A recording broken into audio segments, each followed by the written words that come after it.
जय श्री कृष्ण भक्तों पुरुषोत्तम महात्म्य तीसरा अध्याय। हे नारद जी, जो कुछ भगवान कृष्ण ने राजा युधिष्ठिर से कहा वही मैं तुमसे कहता हूँ। एक समय धर्मराज युधिष्ठिर जुए में दुर्योधन से सब कुछ हार गए तो द्रौपदी को बालों से पकड़कर दुष्ट दुशासन ने खींचा और वस्त्र भी पकड़कर खींचे तो कृष्ण भगवान ने रक्षा की उसकी। उसके पश्चात युधिष्ठिर आदि राज्य को छोड़कर काम्यक वन को चले गए। वहां पर वन में युधिष्ठिर द्रौपदी आदि बाल बिखेरे वन में रहने वाले हाथियों की तरह वन के फलों को खाकर अति दुख को प्राप्त हुए।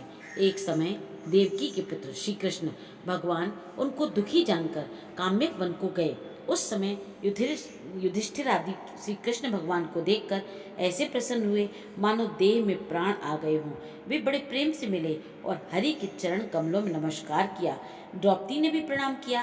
राजा युधिष्ठिर को दुखी देखकर और ऐसे ही द्रौपदी को दुखी देखकर श्री कृष्ण भगवान भी अत्यंत दुखी हुए। जब विश्वात्मा भक्तवत्सल भगवान ने दुर्योधन को भस्म करने के लिए क्रोध किया तो मानो करोड़ों काल कराल के समान मुख से प्रलय काल की अग्नि उठी हो और दांतों को पीसते हुए मानो त्रिलोक को भस्म कर देंगे। तब अर्जुन भय से कांप उठा। युधिष्ठिर और द्रौपदी तथा दूसरे उपस्थित वृंद हाथ जोड़कर भगवान को प्रसन्न करने के लिए स्तुति करने लगे। अर्जुन कहने लगे, हे कृष्ण, हे जगन्नाथ, हे नाथ, मैं जगत से बाहर नहीं हूँ, फिर आप मेरी रक्षा क्यों नहीं करते? आप तो सारे जगत की रक्षा करने वाले हो। जिनके नेत्र बंद करने से ब्रह्मा का पतन हो जाता है, जिनके क्रोध से सारे विश्व का नाश हो जाता है, कोई भी जीवित नहीं रह सकता। हे जगतपते, इस संहार करने वाले क्रोध को दूर कीजिए। आपके क्रोध से संसार में प्रलय हो जाएगी। भगवान कहने लगे, हे नारद जी।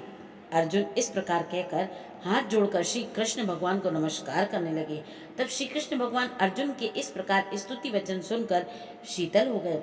फिर प्रेम से व्याकुल हो युधिष्ठिर आदि श्री भगवान को बारंबार नमस्कार करने लगे। श्री नारायण कहने लगे कि हे नारद जी, इस प्रकार प्रेम से मग्न हो सिर झुकाकर हाथ जोड़कर बारंबार भगवान कृष्ण को नमस्कार कर अर्जुन ने भगवान श्री कृष्ण से जो प्रश्न किया वह तुमसे मैं कहता हूँ। हरि भगवान यह सब सुनकर पांडवों के हितकारक वचन कहने लगे। कृष्ण कहने लगे, हे अर्जुन, मेरे वचनों को सुनो और आपने जो अपूर्व प्रश्न किया है इस समय उसका उत्तर देने को मैं समर्थ नहीं हूँ। यह गुप्त प्रश्न ऋषियों को भी कठिन है, तो भी हे अर्जुन, मैं तुम्हारी मित्रता और भक्ति से अति प्रसन्न होकर अत्यंत कठिन उत्तर को क्रम से कहता हूँ। सुनो हे अर्जुन, एक समय में संयोगवश अधिक मास आया। उसको सब असहाय, निंदक, अपूज्य, मलमास और नवी की संक्रांति से वर्जित ऐसा कहते हैं। मल मतलब गंदा मास होने से स्पर्श करने योग्य नहीं है, सब कर्मों में निंदित है। इस प्रकार लोगों की वचन सुनकर वह मलमास कांतिहीन निरुद्योगी दुखों से युक्त मेरे पास आया और बैकुंठ में मैं जहाँ पर निवास करता था स्वर्ण के सिंहासन पर बैठे हुए देखकर मुझको दंडवत प्रणाम किया और दोनों हाथ जोड़ नेत्रों से आंसू बहाता हुआ इस प्रकार कहने लगा। इति श्री पुरुषोत्तम महात्म्य तृतीय अध्याय समाप्त। जय श्री कृष्ण भक्तों।